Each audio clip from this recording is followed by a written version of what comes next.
As-Sunnah Foundation. As-Sunnah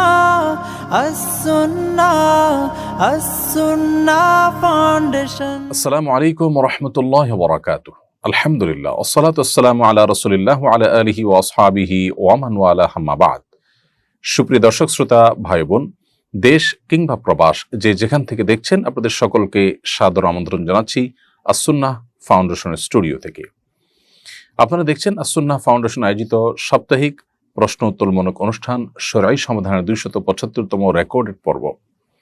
অন্যান্য দিনের মতো আজও ইনশাআল্লাহ বিইذনিল্লাহ ঘণ্টা ব্যাপী থাকছে এবং আপনাদের করা জীবন জিজ্ঞাসার উত্তর কোরআন এবং হাদিসের আলোকে দেওয়ার চেষ্টা করছি। ওমা তৌফিক ইল্লা বিল্লাহ। প্রিয় দর্শক, আপনার যে কোনো জীবন জিজ্ঞাসা সংক্ষেপে স্পষ্ট করে মন্তব্যের ঘরে লিখুন। আমরা ইনশাআল্লাহ আপনার প্রশ্ন উত্তর দেওয়ার আপ্রাণ চেষ্টা অব্যাহত রাখব। প্রিয় দর্শক, আপনারা এই অনুষ্ঠানটি দেখতে পাচ্ছেন আমাদের ভেরিফাইড ফেসবুক পেজে, আস-সুন্নাহ ফাউন্ডেশন ভেরিফাইড ফেসবুক পেজে, আমাদের ভেরিফাইড ইউটিউব চ্যানেল এবং অন্যান্য পেজ ও চ্যানেল সমূহে একযোগে যে কোনো জায়গায় প্রশ্ন করলেই ইনশাআল্লাহ আপনাদের প্রশ্নের উত্তর দেওয়ার চেষ্টা আমরা অব্যাহত রাখব। যে সমস্ত প্রশ্নের উত্তর আমরা একান্ত লাইভ অনুষ্ঠানে দিতে পারি না, সম্মানিত ওলামা ইকরাম, সাধারণত বিদগ্ধ মুফতি সাহেবগণ, আমাদের অফিসের সহকর্মীগণ, তারা পরবর্তী লাইভের পরবর্তী দিনগুলোতে আপনাদেরকে রিপ্লাইয়ের মাধ্যমে উত্তর দেওয়ার চেষ্টা করেন যতটুকু তাদের সম্ভব হয়।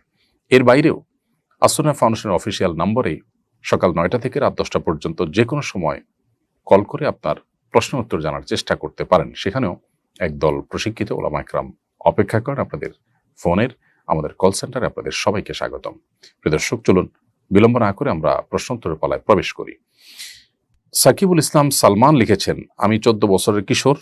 এক সময় আমি স্কুলের কিছু শিক্ষকের, বিশেষ করে একজন প্রতিবন্ধী শিক্ষকের প্রতি বেয়াদবি করেছি। তারা তখন আমাকে বদদোয়া করেছিলেন। এখন আমি আমার ভুল বুঝতে পেরেছি, কিন্তু অনেক শিক্ষক মারা গেছেন, তাই সরাসরি মাপ চাইবার সুযোগ নেই। আমি কি আজীবনের জন্য অভিশপ্ত থাকবো? এই বদদোয়া থেকে মুক্তি পাওয়ার উপায় কি? ভাই সাকিবুল ইসলাম সালমান, আপনার প্রশ্ন উত্তরে আমরা বলতে চাই, আপনি যে অপরাধ করেছেন সেটা অত্যন্ত জঘন্য, সেটা আপনি হয়তো নিজেও অনুমান করতে পারছেন। বান্দার হক এটা আল্লাহ রাব্বুল আলামিনও ক্ষমা করেন না, এবং নবী করিম সাল্লাল্লাহু আলাইহি ওয়াসাল্লাম বলেছেন, যদি তুমি কাউকে গালি দাও, কেউ যদি কাউকে গালি দেয় কিংবা কাউকে আঘাত করে, কারোর প্রতি জুলুম করে, তাহলে সেক্ষেত্রে দুনিয়াতে যেন সে সেটা চুকিয়ে আসে, তার কাছ থেকে মাপ চেয়ে দফা রফা করে আসে, কারণ কিয়ামতের দিন কেউ কাউকে ছাড় দিবে না। এখন আপনার হাতে সে সুযোগটা নেই, কারণ অনেকে মারা গেছেন, অনেকে কোথায় আছেন আপনি হয়তো জানেন না। এমতো পরিস্থিতিতে আপনার প্রথম কাজ হবে তওবায়ে নাসুহা করা, যে আপনি জীবনে মৃত্যুর আগ পর্যন্ত আর কোনো মানুষের হক নষ্ট করবেন না, কারোর প্রতি জুলুম করবেন না, কারোর প্রতি অবিচার করবেন না, কাউকে গালমন্দ করবেন না। এবং আপনাকে পরিপূর্ণরূপে তওবা করতে হবে এবং সংকল্প করতে হবে, ইস্তেগফার করতে হবে, যেটুকু হয়েছে সেজন্য ক্ষমা প্রার্থনা, আর ভবিষ্যতে যেন না হয় তার জন্য সংকল্প আপনাকে করতে হবে। এর পাশাপাশি আল্লাহ তাআলার কাছে আপনি দোয়া করবেন যেন আল্লাহ তাআলা আপনার আচরণকে পরিবর্তন করে দেন, এবং যেই অপরাধ আপনার দ্বারা হয়েছে আল্লাহর কাছে মাপ চাইবেন যে আল্লাহ, আপনি আমাকে এটা থেকে মুক্তি নসিব করেন। কোন আল্লাহর বান্দা তারা যখন আল্লাহকে সন্তুষ্ট করতে পারেন, কিয়ামতের ময়দানে বিভিন্ন পাওনাদারদের কাছ থেকে আল্লাহ তাআলা ওই বান্দাকে মুক্ত করবেন, এই মর্মে বিভিন্ন রওয়ায়াত রয়েছে। সেজন্য আপনি আল্লাহর কাছে যত বেশি ইস্তেগফার করবেন, ক্ষমা চাইবেন, দোয়া করবেন, আপনার মুক্তির জন্য আপনি প্রার্থনা করবেন, আশা করা যায় আল্লাহ তাআলা আপনাকে মুক্তির পথ সুগম করবেন। এর পাশাপাশি যাদের প্রতি আপনি হক নষ্ট করেছেন মনে হয়, তাদের তরফ থেকে কিছু সাদাকা করে দেওয়ার পরামর্শ আপনাকে দিচ্ছি। সেই সাথে আপনি তাদের তরফ থেকে ভালো কোনো নেক আমল করা, যেগুলো করা সম্ভব হয় সেগুলো করবেন, এবং তাদের জন্য আল্লাহর কাছে দোয়া করবেন যে আল্লাহ, আপনি আমার ওই শিক্ষককে আপনি মাফ করে দিন, তাকে জান্নাতবাসী করুন, তার ভুল ত্রুটি মাফ করুন। আপনি যখন এইভাবে তার জন্য দোয়া করবেন, তখন ইনশাআল্লাহ বিইذনিল্লাহ তাদের পক্ষ থেকে এটা আপনার জন্য ক্ষমার পথকে সুগম করতে পারে ইনশাআল্লাহ বিইذনিল্লাহ। আল্লাহ তাআলা আপনাকে রহম করুন, এবং রহমত যে আল্লাহর অনুগ্রহ, সেটা থেকে পুরোপুরি আশাহত হওয়া এটা কোনো অবস্থাতে জায়েজ নেই। অর্থাৎ আমার তো আর কোনো উপায় নেই, তাহলে আমি তো নিশ্চয় জাহান্নামে, এরকম মনে করার কোনো কারণ নেই, বরং আপনি আপনার চেষ্টা চালাবেন, এবং আল্লাহ রাব্বুল আলামিন বান্দার যখন প্রচেষ্টা দেখেন, বিভিন্ন রিওয়ায়াতের আলোকে বোঝা যায় আল্লাহ তাআলা বান্দাকে মুক্তির ব্যবস্থা করেন। সো আপনি আপনার চেষ্টা অব্যাহত রাখবেন। মুখতার এসকে আপনি আইডি থেকে লিখেছেন, মসজিদের পাশেই আমার বাড়ি, মসজিদটি 1 তলা বিশিষ্ট, আর আমি 3 তলা বিশিষ্ট বাড়ি নির্মাণ করতে চাচ্ছি। এলাকাবাসী বলছেন মসজিদ নিচে থাকলে পুরো এলাকাবাসী গুনাহগার হবে, তাই তারা আমাকে বাড়ি নির্মাণ করতে দিচ্ছে না। যদি করি তাহলে আগে মসজিদ দোতলা করে দিতে হবে। শরীয়ত কি এমনটি বলে? জানাবেন প্লিজ। সুবহানাল্লাহ। এলাকাবাসী যেটি বলছেন সেটি খুবই অন্যায্য কথা, অন্যায় কথা। মসজিদের সম্মানের অজুহাতে কারোর অধিকার নষ্ট করা, কেউ নিজের জায়গায় ঘর তুলবেন, দোতলা কিংবা তিনতলা করবেন, এটা সম্পূর্ণই তার এখতিয়ার। মসজিদের সম্মান রক্ষার নাম করে একজন মুসলিমকে বা একজন মানুষকে তার অধিকার থেকে বঞ্চিত রাখবার এখতিয়ার বা অধিকার ইসলাম কাউকে দেয়নি। যারা এই কাজটি করছেন তারা পরিষ্কারভাবে অন্যায় লিপ্ত, তারা অপরাধী লিপ্ত, তারা জুলুম করছেন। আমি তাদেরকে অনুরোধ করব তাদের তওবা করার জন্য এবং ফিরে আসার জন্য। তারা হয়তো সৎ উদ্দেশ্যে এটি করছেন, কিন্তু পদ্ধতিটা সন্দেহাতীতভাবে গলত এবং ভুল। কোরআন এবং হাদিসের কোথাও বলা হয়নি যে মসজিদের আশেপাশে মসজিদের চাইতে উঁচু কোনো ভবন হতে পারবে না। আপনারা মক্কা এবং মদিনাতে হারামাইনের বহুতল বিশিষ্ট ভবন দেখেন আশেপাশে, পৃথিবীর কোনো উলামা ইকরাম সেটা নিয়ে কোনো প্রশ্ন তুলেননি যে এটা জায়েজ হবে কিনা, এটা কাবার প্রতি বা মসজিদের প্রতি অসম্মান কিনা। কারণ মসজিদ অনেক উঁচু করার নিড নেই, প্রয়োজন নেই। সেখানে মানুষ শুধু সালাত আদায় করে, কিন্তু বাসা বাড়িতে, হোটেলে, আশেপাশে যখন মানুষ বসবাস করে সেখানে মানুষের অনেক কিছুর প্রয়োজন হয় তার জীবন কাটাবার জন্য। বিধায় সেখানে তার কিচেন, তার ওয়াশরুম, তার বেডরুম, তার বসার রুম, অনেক কিছু লাগে। বিধায় মসজিদের সমানই হইতে হবে আশপাশের সব বাসা বাড়ি, এটা মোটেও আবশ্যক কোনো বিষয় নয়। বিধায় কোরআন হাদিসে যেহেতু এরকম কোনো বাধ্যবাধকতা দেয়নি এবং এটাকে মসজিদের আশপাশে মসজিদের চাইতে উঁচু দালান হলে মসজিদের প্রতি অসম্মান হবে এরকম কোনো কথা বলেও নি। অতএব আপনার ঘর বাড়ি করা থেকে আপনাকে যারা বঞ্চিত রাখছেন, তারা অন্যায় করছেন, তারা ভুল করছেন, তাদেরকে আপনি বোঝাবেন এবং আল্লাহ তাআলার কাছে আমরা দোয়া করি আল্লাহ যেন তাদেরকে হেদায়েত দান করেন। এরপরে প্রশ্ন হলো, রবিউল আউয়াল মাস উপলক্ষে প্রতি বছর বাইতুল মুকাররমে ইসলামী বইমেলা অনুষ্ঠিত হয়। এবছর এটিকে জাতীয় পর্যায়ে সীমাবদ্ধ না রেখে আন্তর্জাতিক রূপ দেওয়া হয়েছে। আন্তর্জাতিক ইসলামী বইমেলায় বিদেশি প্রকাশনীগুলো যোগ দিতে পারছে। বইমেলা নিয়ে আপনার প্রত্যাশা কি? প্রতি বছর আপনি বইমেলা পরিদর্শন করে থাকেন, এবারও যাচ্ছেন কিনা জানাবেন। ধন্যবাদ প্রিয় দর্শক। প্রথম কথা হলো যে বাইতুল মুকাররমে যে রবিউল আউয়াল মাসকে কেন্দ্র করে বইমেলা হয়ে থাকে, সেটার যে আন্তর্জাতিকীকরণ, সেটা সন্দেহাতীতভাবে একটি ভালো উদ্যোগ এবং এর ফলে বিভিন্ন দেশে বিভিন্ন ভাষায় ইসলামিক যে সমস্ত বই পুস্তক আছে সেগুলো আমাদের দেশের পাঠকরা পড়ার এবং কেনার সুযোগ পাবেন। এটি সফল হোক সেই দোয়া করি সন্দেহাতীতভাবে। আমি প্রত্যাশা করি যে প্রকাশনীগুলো জমজমাটভাবে বইয়ের আসর জমাবেন এবং উপকারী বইগুলোর সমাহার তারা করবেন এবং পাঠকরা বেছে বেছে তাদের উপকারী এবং উপযোগী বইগুলো কিনবেন। প্রতি বছরই রমজানে বাইতুল মুকাররমে বইমেলা হয়ে থাকে, রবিউল আউয়ালে বইমেলা হয়ে থাকে। তার ধারাবাহিকতা যে বইমেলা এবারও হচ্ছে, সেটি সন্দেহাতীতভাবে আমাদের জন্য একটা সুবর্ণ সুযোগ। আমি অবশ্য বইমেলা এবছর যেতে পারবো কিনা আমি এখনো বলতে পারছি না। নানা ব্যস্ততা আছে, দেশের বাইরে নানান সফর এবং প্রোগ্রাম, ফাউন্ডেশনের বেশ কিছু কাজের ব্যস্ততা আছে। সব মিলিয়ে বইমেলার জন্য সময় বের করা যদি সুযোগ হয় অবশ্যই যাওয়ার চেষ্টা করব। প্রতি বছরই আমি কম বেশি যাওয়ার চেষ্টা করি। আল্লাহ তাআলা আমাদেরকে বই দ্বারায় আমাদের জ্ঞানের আলোকে আরো বেশি বৃদ্ধি করার, আলোকিত করার তৌফিক দান করুন। এমডি সোহেল রানা, আপনি আমাদের ইউটিউব চ্যানেলে প্রশ্ন করেছেন, স্বামী এবং স্ত্রী উমরায় গিয়েছেন, সেখানে স্ত্রী গর্ভবতী হয়েছেন, এখন তাদের উপর ইসলামের বিধান কি? ভাই সোহেল রানা, উমরার সফরে যদি কেউ যান এবং উমরার সফরের যেই সময়টাতে শারীরিক সম্পর্ক স্বামী স্ত্রীর মধ্যে নিষিদ্ধ, সেরকম সময় যদি তারা শারীরিক সম্পর্ক করে থাকেন, অর্থাৎ এহরামের কাপড় পরে যখন তারা উমরার নিয়ত করেছেন তখন থেকে নিয়ে তওয়াফ সাই শেষ করে মাথার চুল পুরুষরা মুন্ডন করা, নারীরা ছোট করা, তার আগ পর্যন্ত এই যে সময়টা, এই সময়টার মধ্যে যদি স্বামী স্ত্রীর মধ্যে শারীরিক সম্পর্ক হয়ে থাকে, তাহলে দেখতে হবে যে এটা তওয়াফের আগে হয়েছে কিনা। তওয়াফের যদি 4 চক্কর সম্পন্ন করার আগেই এরকমটি হয়ে থাকে, সেটা হোটেলে হতে পারে, তওয়াফের আগে হতে পারে, মাঝে যদি এরকম শারীরিক সম্পর্ক হয়ে থাকে, তাহলে সেক্ষেত্রে উমরা ভঙ্গ হয়ে যাবে। উমরাটা আবার আদায় করতে হবে এবং এই যে এহরামরত অবস্থায় যে সমস্ত বিষয়গুলো নিষিদ্ধ, সেগুলো না মানার কারণে, অর্থাৎ স্বামী স্ত্রীর সম্পর্ক, শারীরিক সম্পর্ক কিংবা যৌনতা সংশ্লিষ্ট ক্রিয়াকর্ম থেকে বেঁচে থাকাটা আবশ্যক এই এহরামরত অবস্থাতে, সেটা তারা লঙ্ঘন করেছেন। সেজন্য তাদেরকে দম দিতে হবে, অর্থাৎ একটা ছাগল অথবা দুম্বা বা ভেড়া, এটা মক্কায় জবাই করে গরিবদেরকে খাওয়াতে হবে কিংবা কোনো প্রতিষ্ঠানকে দায়িত্ব দিতে হবে। পাশাপাশি এই উমরা যে তাদের এই উমরাতে যে অসুবিধা তৈরি হলো বা তারা যে সমস্যা সৃষ্টি করলেন, এটার জন্য এই উমরা যদিও কন্টিনিউ তারা করবেন, শেষ করবেন, কিন্তু পরবর্তীতে উমরার কাজাও তাদেরকে করতে হবে, তার একটা উমরা তাদেরকে ইহরাম পরে নতুন করে করতে হবে। আর যদি তওয়াফ হয়ে যেয়ে থাকে, তারপরে হয়, সাইর পরে হয়, মাথার চুল চাষা বা মুন্ডন করার আগে হয়, তাহলে সেক্ষেত্রে দম দিতে হবে এবং দম দেওয়ার ফলে তাদের উমরা বিশুদ্ধ হয়ে যাবে। আর যদি উমরার সফরে এহরামরত অবস্থায় শারীরিক সম্পর্ক না হয়, বরং এহরাম এর সময়সীমা শেষ হয়েছে, মাথা চুল মুন্ডন চাচা শেষ হয়ে গেছে, স্বাভাবিক পোশাক পরছেন, তারপরে তাদের মক্কা কিংবা মদিনায় শারীরিক সম্পর্ক হয়ে থাকে এবং তাতে গর্ভবতী হয়ে থাকেন স্ত্রী, তাতে কোনো অসুবিধা তো নেই, গুনাহের কোনো কারণ নেই এবং দম দেওয়ারও কোনো প্রশ্ন ওঠে না। বিধায় সেটাকে অপরাধ মনে করার বা কোনো অন্যায় মনে করবার কোনো কারণ থাকতে পারে না। যদি এহরাম পরার পর তফ শেষ করার আগে কিংবা তফের অন্তত মিনিমাম 4টা চক্কর শেষ করার আগেও এই সময়ের মধ্যে শারীরিক সম্পর্ক, তাহলে সেটা অনেক বেশি আপনার গর্হিত এবং তার ফলে আপনার দম দেওয়ার পাশাপাশি উমরাটা কাজাও করতে হবে। এটাকে কন্টিনিউ করার পড়লেও উমরাকে কাজা করতে হবে এবং পাশাপাশি দম দিতে হবে। আর এর পরের সময়ের মধ্যে হলে শুধু দম দিতে হবে, উমরা কাজা করতে হবে না। আবু আহমেদ, আপনি আমাদের ইউটিউব চ্যানেলে লিখেছেন, আমি একটা চাকরি করতাম, একসময় চাকরিটা ছেড়ে দিয়েছি, মালিক আবার আমাকে নিতে চান, আমি গেলে এই পদের বর্তমান কর্মীকে বাদ দেবেন, আমার কারণে আরেকজনের চাকরি চলে যাবে, এজন্য আমার গুনাহ হবে কিনা? ভাই আপন, প্রথম কথা হলো যে মালিক কোনো কর্মচারীকে আজীবন রাখতে বাধ্য নন। তিনি যদি চান তার মালিক তার কর্মচারীকে যে কোনো সময় বাদ দিতে পারেন। আপনাকে তার ভালো লাগে বা আপনার প্রতি তার দুর্বলতা আছে, সেই জায়গা থেকে তিনি যদি আগে থেকে থাকা কোনো কর্মচারীকে বাদ দিতে চান তিনি দিতে পারেন। তবে শর্ত হলো সেই শ্রমিকের সাথে তার যে চুক্তি আছে সেই চুক্তির লঙ্ঘন যেন না হয়। ধরুন কাউকে বাদ দিতে হলে বলা আছে যে 1 বছরের মধ্যে বাদ দিবে না, অথবা বাদ দিতে হলে 2 মাস বা 3 মাস আগে তাকে নোটিস করবে। এসব কিছু যদি ঠিকঠাক রেখে তিনি বাদ দেন তাহলে তো সেটা তিনি করতেই পারেন। আর যদি চুক্তি ভঙ্গ করেন তাহলে সেক্ষেত্রে সেখানে আপনার যাওয়াটা ঠিক হবে না।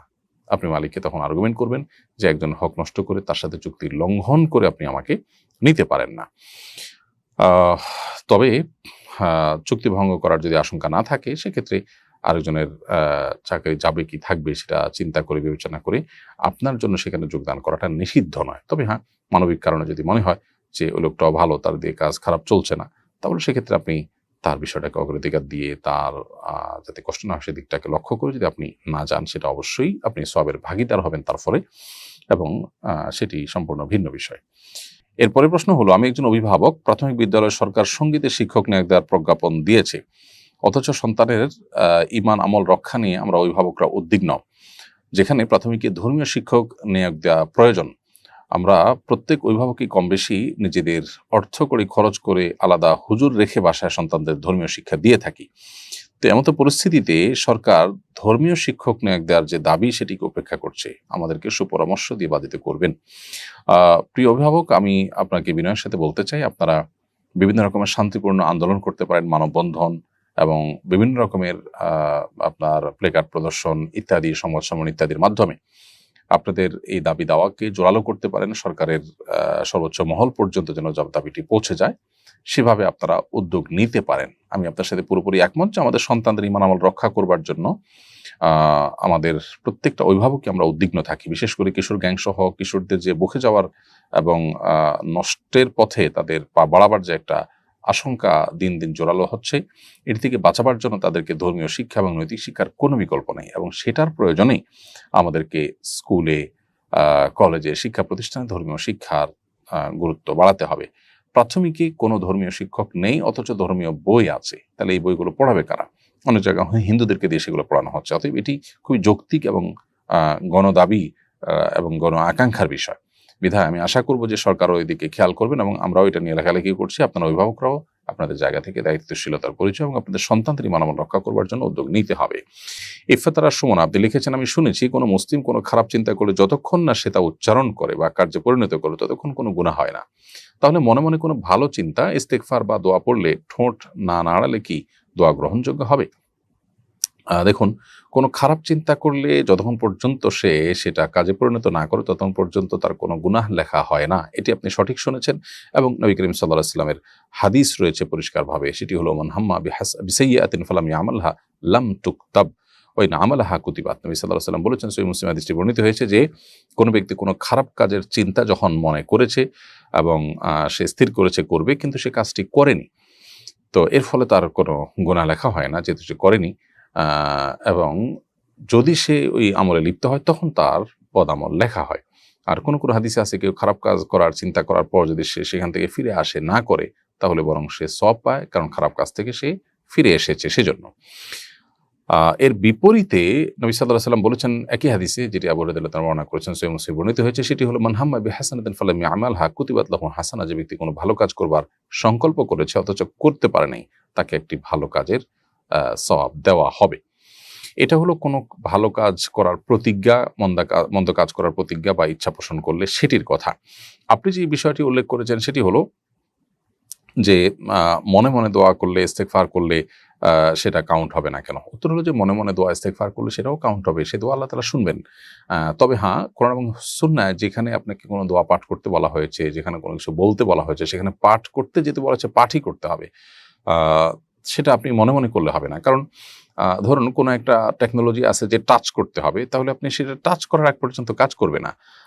আবার অন্য কোনোটা হতে পারে যে আপনি টাচ করতে হবে না, আপনি অন্য কিছু করলেই সেটা হবে, তাহলে সেক্ষেত্রে সেটাতেই হবে।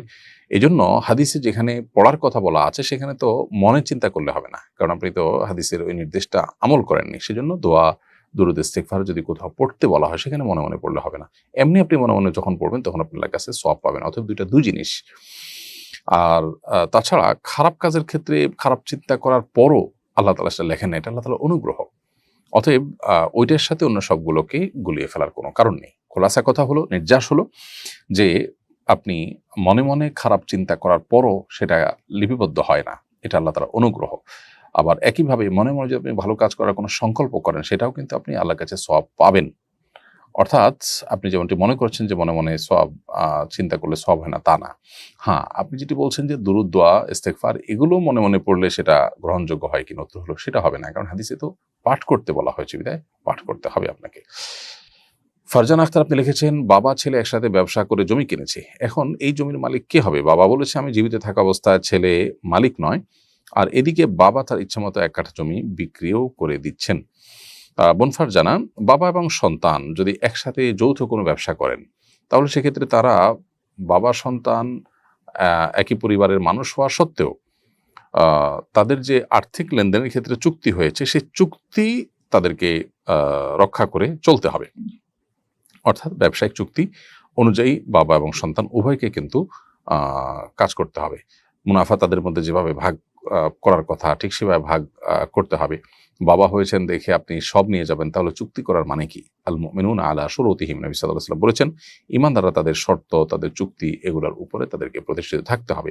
অন্যের সাথে চুক্তি রক্ষা করার গুরুত্ব যতটুকু নিজের সন্তান, নিজের বাবা, নিজের রক্ত সম্পর্কীয় যারা আছেন তাদের সাথে চুক্তি রক্ষা করবার গুরুত্ব তো আরো বেশি। অতএব এখানে চুক্তি লঙ্ঘন করার কোনো সুযোগ নেই। আর যদি চুক্তি না হয়, বরং ছেলে বাবার সহযোগী হিসাবে কাজ করেছেন, বাবারই সব টাকা পয়সা এবং কোনো ছেলেকে কোনো মুনাফা দেওয়ার কোনো ওরকম কোনো শর্ত দেওয়া হয়নি, তাহলে সেক্ষেত্রে বাবাই মুনাফার মালিক হবেন। এবং সেক্ষেত্রে সন্তান বাবার সাথে যে সহযোগিতা করেছেন সেটা যদি আপনার অন্য সন্তান না করে সন্তান করে, তাহলে বাবা তার প্রতি ইহসান করতে হবে। কিন্তু এর মানে এই না যে নির্দিষ্ট কোনো হিস্সা বা 50% সন্তান অটোমেটিক দাবি করবে। এই জন্য বিষয়টা কি ঘটেছে, চুক্তি হয়েছে কিনা, চুক্তিতে কি ছিল, সেটার উপর অনেকখানি নির্ভর করবে। এরপরে প্রশ্ন হলো, আমি একজন মুসলিম কাপড় ব্যবসায়ী, ঈদ, রোজা, রবিউল আউয়াল মাস সহ মুসলমানদের অন্য অনেক বিশেষ দিন সময়কে কেন্দ্র করে ছাড় বা মূল্যের ঘোষণা দিয়ে থাকি। অমুসলিমদের বিশেষ দিনগুলোতে যেমন দুর্গাপূজার সময়ও কি আমি ছাড় মূল্যের ঘোষণা দিতে পারি কিনা, এটা শরীয়তসম্মত হবে কিনা? প্রথম কথা হলো যে ব্যবসায়ীরা ব্যবসায়িক উদ্দেশ্যে যে মূল্য ছাড় দিয়ে থাকেন, এটা মৌলিকভাবে জায়েজ কাজ, এটা মৌলিকভাবে কোনো না জায়েজ কাজ নয়। দ্বিতীয় কথা হলো যে দুর্গাপূজা বা এরকম হিন্দুদের কোনো ধর্মীয় উৎসবকে কেন্দ্র করে যে ব্যবসায়ীরা যে ব্যবসা ছাড় দিয়ে থাকেন, সেটা মূলত ওই সরাসরি উৎসবের কোনো প্রত্যক্ষ সহযোগিতা হয় এরকম না, বরং তিনি যে কোনো সুযোগে মাল বেশি বিক্রি করতে চাইবেন, এটাই স্বাভাবিক। অতএব তার ব্যবসার পণ্য যে কোনো একটা মৌসুম, যে কোনো একটা সিজনকে কেন্দ্র করে তিনি বেশি বিক্রি করার যে চেষ্টা করছেন, সেজন্য তিনি মূল্য ছাড় দিচ্ছেন, এটা মৌলিকভাবে দোষণীয় বিষয় নয়। তাছাড়া যারা কাস্টমার আছেন তারাও এই মালটা মূল্য ছাড়াই, অর্থাৎ দুর্গাপূজা উপলক্ষে কোনো ছাড় দিলে সেই ছাড়টা গ্রহণ করাটা তাদের জন্য নিষিদ্ধ নয়। তাদের জন্য যখন নিষিদ্ধ নয়, তাহলে বিক্রেতার জন্য বিক্রি করাও নিষিদ্ধ হবে না। তবে একটা জিনিস খেয়াল রাখতে হবে, সেটা হলো যে কোনো প্রকার শিরকের কাজে প্রত্যক্ষ মদত বা সহযোগিতা যেন না হয়। এই বিষয়টির সাথে যেন আমরা গুলিয়ে না ফেলি এই দুর্গাপূজা উপলক্ষে তাদেরকে শুভেচ্ছা জানানো কিংবা তাদের পুজোর কাজে প্রত্যক্ষ কোনো সহযোগিতা, টাকা পয়সা দেওয়া ইত্যাদি, এগুলোর কে যেন আমরা গুলিয়ে না ফেলি ওইটার সাথে। কারণ এই বিষয়গুলো হলো সরাসরি শিরকের আয়োজন সুসম্পন্ন করবার জন্য আমি সহযোগিতা করলাম, আমি অ্যাপ্রিসিয়েট করলাম, আমি সেটাকে শুভেচ্ছা জানিয়ে সেটাকে প্রমোট করলাম বা সেটাকে সমর্থন জানালাম। ওইটা আর এ উপলক্ষে কেনাবেচা করে ব্যবসা করা দুটা কিন্তু এক জিনিস নয়। তারপরও এই বিষয়টি যদি আপনি এহতিয়াত এবং সতর্কতার উপর আমল করতে চান, তাহলে সেক্ষেত্রে এটা যদি আপনি অ্যাভয়েড করতে পারেন, অর্থাৎ দুর্গাপূজা বা এই জাতীয় কোনো পুজো উপলক্ষে আপনি একজন ব্যবসায়ী হিসাবে যদি আপনি ছাড় না দেন, যে দিন শেষে এটাকে উদযাপন যারা করছেন তাদের সাথে সাদৃশ্য হয়ে যাচ্ছে কিনা, উদযাপন করে খুশির চোটে বা আনন্দের চোটে শুধু ব্যবসার উদ্দেশ্যের বাইরেও ছাড় দেওয়ার যে একটা ব্যাপার আছে সেরকম কিছু হয়ে যাচ্ছে কিনা। যদি আপনার উদ্দেশ্য সেটা না হয়তো, কিন্তু সাদৃশ্য হয়ে যাচ্ছে, সেজন্য এটাকে অ্যাভয়েড করতে পারলে উত্তম। কিন্তু আপনি এটা করলে গুনাহ হবে না ইনশাআল্লাহ বিইذনিল্লাহ। সেই সাথে অন্যান্য ব্যবসায়ীদের সাথে টিকে থাকার প্রয়োজন যদি এটা আপনার দিতে হয়, তাহলে সেক্ষেত্রে আপনি দিতে পারেন। আল্লাহু আ'লাম বিসওয়াব। মতিউর রহমান লিখেছেন, আমি একজন পল্লী চিকিৎসক। আমার কাছে অনেক গর্ভবতী মহিলারা আসেন 45 দিন প্লাস। তারা বাচ্চা নষ্ট করতে চায়। ডাক্তার হিসেবে রোগীর প্রয়োজন কিংবা সমস্যার সমাধান করলে কি আমার গুনাহ হবে? প্রথম কথা হলো যে বাচ্চা নষ্ট করা ক্ষেত্র বিশেষে জায়েজ। ধরুন বাচ্চার মধ্যে এখনো হার্টবিট আসেনি, প্রাণ আসেনি, এর মধ্যে বাচ্চার জন্ম যদি হয়, বাচ্চা যদি মায়ের গর্ভে স্থির হয় এবং যথাযথভাবে জন্ম নেয়, তাহলে সেক্ষেত্রে বাচ্চা কিংবা মায়ের জীবনের হুমকি আছে। এরকম পরিস্থিতি যদি তৈরি হয়, তাহলে সেই ক্ষেত্রে সেই পরিস্থিতিতে আপনার বাচ্চা নষ্ট করাকে উলামা কেরাম জায়েজ বলেছেন, মা বা মায়ের জীবনকে রক্ষা করবার জন্য বিশেষ করে। আর যদি এই টাইমটা পার হয়ে থাকে, হার্টবিট চলে আসে, প্রাণ সঞ্চারিত হয়ে যায় শিশুর মধ্যে, তাহলে সেক্ষেত্রে এটাকে উলামা কেরাম নাজায়েজ বলেন। তো খোলাসা কথা হলো, যদি গর্ভবতী মহিলাদের গর্ভপাতের যে ইস্যুটা, এটা যদি জায়েজের মধ্যে পড়ে তাহলে আপনি করতে পারেন, আর যদি নাজায়েজের মধ্যে পড়ে তাহলে সেটা আপনার জন্য করা জায়েজ হবে না। যখনই আমি আল্লাহ শব্দ উচ্চারণ করি কিংবা শুনি, অটোমেটিক আমার কল্পনায় চলে আসে আল্লাহর ইয়া বড় হাত, চোখ, মুখ, বিশালাকার দেহ ইত্যাদি। এতে কি আমার আমার ইমানের কোনো ক্ষতি হবে? আমার করণীয় কি? প্রথম কথা হলো যে অনিচ্ছাকৃতভাবে আপনার মনে যে চিন্তা চলে আসে, এর ফলে ইমান মৌলিকভাবে ক্ষতিগ্রস্ত হয় না। কিন্তু আপনি ইচ্ছাকৃতভাবে এরকম চিন্তা এবং কল্পনার চেষ্টা করবেন না, বা এরকম কল্পনা মনে আসলে সেটাকে আপনি অনেক সময় ধরে লালন পালন করার চেষ্টা করবেন না, বরং অন্তরকে আপনি অন্যদিকে নিয়ে যাবেন। এবং শয়তান আপনার মধ্যে এই ধরনের ওয়াসওয়াসা তৈরি করছে, এটা আপনি বোঝার চেষ্টা করবেন, কল্পনার চেষ্টা করবেন, ভাবার চেষ্টা করবেন, এবং সাথে শয়তান থেকে পানা চাইবেন। আউযু বিল্লাহি মিনাশ শাইতানির রাজিম। শয়তান বাম দিক থেকে মানুষকে সাধারণত ধোঁকা দিয়ে থাকে, জাতীয় কুমন্ত্রণাগুলো দিয়ে থাকে। প্রতীকী থুতু 3 বার জাস্ট থুতু থু এরকম বলে আপনি বাম দিকে 3 বার প্রতীকী থুতু নিক্ষেপ করবেন, যে শুয়ের আগার মধ্যে থুতু বের হতে পারে। এর বাইরে আপনি লা হাওলা ওয়ালা কুওয়াতা ইল্লা বিল্লাহিল আলিয়্যিল আযীম পড়বেন, আল্লাহর কাছে পানা চাইবেন। এরপরও আপনার মনে যদি এটা আসে, তাহলে আপনার কোনো গুনাহ হবে না, কারণ আপনি ইচ্ছাকৃত এটাকে আনছেন না এবং প্রতিপালন করছেন না। আল্লাহ রাব্বুল আলামিন কোনো সৃষ্টির সাথে সাদৃশ্যপূর্ণ নন। অতএব কোনো সৃষ্টির সাথে আল্লাহকে কল্পনা করা ইচ্ছাকৃতভাবে করা অনুচিত, আর অনুচিতভাবে মনে চলে আসে সেটাকে ধরে রাখা অনুচিত। বরং আমরা অন্য চিন্তা করবো এবং শয়তান থেকে আল্লাহর কাছে পানা চাইব। অনেকের ওয়াসওয়াসার রোগ আছে, যে তিনি এই চিন্তা থেকে বের হয়ে আসতে পারছেন না, সারাক্ষণ তার মনে এটাই ঘুরে ফিরে আসে। তাহলে সেক্ষেত্রে তিনি ওয়াসওয়াসা রিলেটেড যে রুকিয়া আছে, সেই রুকিয়ার অডিওগুলো শুনতে পারেন, কোরআনুল কারীমের তেলাওয়াত শুনতে পারেন এবং দোয়া করতে পারেন এবং রাকিদের শরণাপন্ন হতে পারেন। আল্লাহ তাআলা আপনার সমস্যার সমাধান করে আমরা দোয়া করি। সম্প্রতি একটি সংগঠন দাবি করেছে, হিন্দু সম্প্রদায়ের একটি চক্র প্রেমের ফাঁদে ফেলে মুসলিম মেয়েদের প্রতারণামূলক বিয়ে, ধর্ষণ, হত্যা, এমনকি বিদেশে পাচার করা সহ বিভিন্ন ধরনের নির্যাতন করছে। আপনি এই দাবি কতটা যথার্থ মনে করেন? অনেকদিন থেকে এটি আমরা শুনে আসছি এবং বিভিন্ন সোশ্যাল মিডিয়াতে এটা নিয়ে অনেক লেখাজোখা হচ্ছে, আমরা দেখে আসছি। এবং এটা নিয়ে আমরা এর আগেও বলেছি যে প্রশাসনের যারা দায়িত্বশীল আছেন তাদের কর্তব্য এটার আসল রহস্য উদ্ঘাটন করা এবং করণীয় ঠিক করে নেওয়া। কারণ একটা সমাজে যদি এ ধরনের অনাকাঙ্ক্ষিত ঘটনা সত্যি ঘটে, এবং এটা নিয়ে বারবার যেহেতু দাবি ওঠা হচ্ছে এবং বিভিন্ন স্ক্রিনশট, বিভিন্ন আলাপচারিতার বিভিন্ন তথ্য উপাত্ত সোশ্যাল মিডিয়াতে ঘুরে বেড়ায়, অতএব স্বাধীন তদন্তের মাধ্যমে এটার আসল কারণ, রহস্য এবং সত্যতা এটা নিরূপণ করা প্রয়োজন। এত বড় অভিযোগকে রাষ্ট্র কোনোভাবেই এড়িয়ে যেতে পারে না এবং কোনোভাবেই নির্বিকার থাকতে পারে না। সে জায়গা থেকে আমি বলবো যে তারা যেন তাদের যথাযথ কাজটা করেন। আমি ব্যক্তিগতভাবে পরিচিত প্রশাসনের বিভিন্ন ভাইদের কাছে জানিয়েছি যে এ জাতীয় পরিস্থিতি আমাদের দেশে বিভিন্ন সময়ে দেখা যায়, শোনা যায়। এটা নিয়ে আপনাদের করণীয় ঠিক করেন। তো তো এটা তাদের কর্তব্য, এবং সন্দেহাতীতভাবে এরকম ঘটনা ঘটে থাকলে সেটা হবে একটা সমাজের জন্য সবচেয়ে বড় দুর্ভাগ্যজনক, এবং ধর্মীয় যে সম্প্রীতি আমাদের দেশে আছে সেই নষ্ট হওয়ার অনেক বড় একটা কারণ হতে পারে এটি।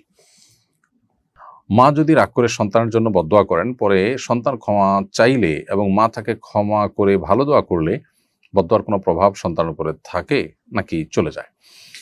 খুবই গুরুত্বপূর্ণ প্রশ্ন। প্রথম কথা হলো যে মা বাবার বদদোয়া আসতে পারে, এরকম কাজ থেকে তো আমাদের বেঁচে থাকা দরকার, বলার অপেক্ষা রাখে না। যদি কখনো এরকম কোনো কাজ হয়ে যায় এবং তারাও বদদোয়া করেন, তো সেক্ষেত্রে বান্দা যদি নিজের অবস্থান থেকে ফিরে আসে, তার ভুল বুঝতে পারে, মা বাবাও যদি তাদের মন যখন শান্ত হয়, তখন তারা বদদোয়ার মানসিকতা থেকে ফিরে আসেন, আল্লাহ তাআলা সাধারণত বান্দাকে ওই বদদোয়ার কারণে ক্ষয়ক্ষতি থেকে রক্ষা করেন। আল্লাহ তাআলা কোরআনে কারিমে বলেছেন, ওয়ালাউ ইয়াজ্জালুল্লাহু আশ-শাররা ইসতা'জালাহুম বিল খাইরি লাকুদিয়া ইলাইহিম আজালুহুম। আল্লাহ তাআলা মানুষের ভালো দেওয়ার ক্ষেত্রে যতটা তাড়াহুড়ো করেন বা দ্রুততার সাথে দেন, মন্দ কোনো কিছু বা ক্ষয়ক্ষতি এটার ফয়সালা করার সময় আল্লাহ তাআলা যদি এরকম দ্রুততার সাথে করতেন, তাহলে মানুষ সব শেষ হয়ে যেত।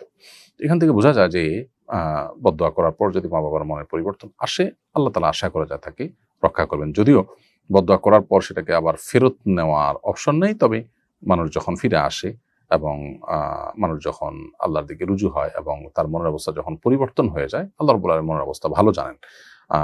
তো আশা করা যায় যে আগের বদদোয়া দ্বারা তার ক্ষতি সাধন হবে না ইনশাআল্লাহ বিদিনিল্লাহ। তারপরও আমাদের মনে রাখা উচিত যে আল্লাহ তাআলা যে কোনো অন্যায় বা যে কোনো জুলুম যদি কেউ করে, সে অন্যায়কারী জুলুমকারীর প্রতি শাস্তি আল্লাহ যে কোনো সময় দিতে পারেন, এবং তার বিরুদ্ধে মাজলুমের যদি বদদোয়া থাকে, মা বাবার যদি জুলুমের শিকার হন বা তারা যদি মনে কষ্ট পান, তাহলে সেই বদদোয়াটা খুবই ডেঞ্জারাস। এই জন্য এটা থেকে বেঁচে থাকতে হবে এবং মা বাবাকে সন্তুষ্ট করার চেষ্টা করতে হবে সবসময়। আশা করা যায় যদি আপনার চেষ্টা অব্যাহত রাখেন এবং তওবা করে ফিরে আসেন, আল্লাহ তাআলা আপনাকে রক্ষা করবেন এবং আপনার পূর্বের বদদোয়ার কারণে আপনার ক্ষতি হবে না।